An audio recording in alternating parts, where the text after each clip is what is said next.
So the only thing that matters to us, and so the preliminaries of Dudjom Lingpa, we sent are the preciousness of gratitude, doesn't belong to any tradition. Death awareness, knowing how short your life is, doesn't belong to any tradition. Knowing suffering, yeah, knowing how you suffer, doesn't belong to any tradition.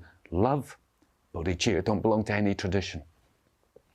So it doesn't really matter what tradition you take the method from to get to that. Of course, if you just mix and I want to do this from this tradition, we'll do that from that tradition, we'll do this, from that, but you don't know what the path is, you're in a big heap of trouble.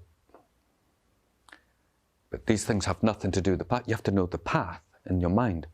That is, like, say, those preliminaries,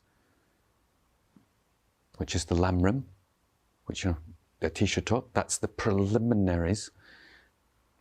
The tranquil abidance, the main preliminary, which is established by having a conscientious life, which is developing love, compassion, conscientiousness, death awareness.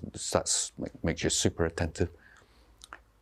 Yeah, they're all just states of mind that have nothing to do with any tradition. Yeah. Don Juan said to Carlos Castaneda, remember death. Buddha said to his disciples, remember death. Muhammad said, remember death. Jesus said, remember death. Just said it in different words. But what you got to do, someone tell you, remember death. Doesn't matter who says it. Whoever moves you the most, whoever works. Yeah, if Jesus says remember death, you go, oh, yeah, whatever.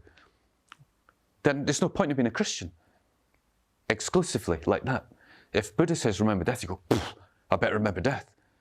Then use what he said. You know what I mean? Use what he said, because it's working for you.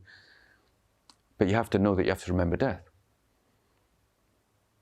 which is the main part. So you remember death, you remember suffering, you remember love. You develop this peaceful mind. This peaceful, beautiful mind. You keep working on it, you keep inquiring into the self, but eventually you develop the mind to such a level that you can go and retreat, and you know that you're pretty much going to get it.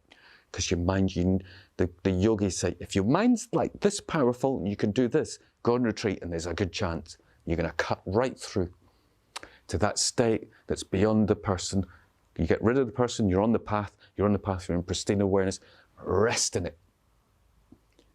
Then Dudjom Lingpa says at that point, you're not meditating. No meditation, awakening. Yeah?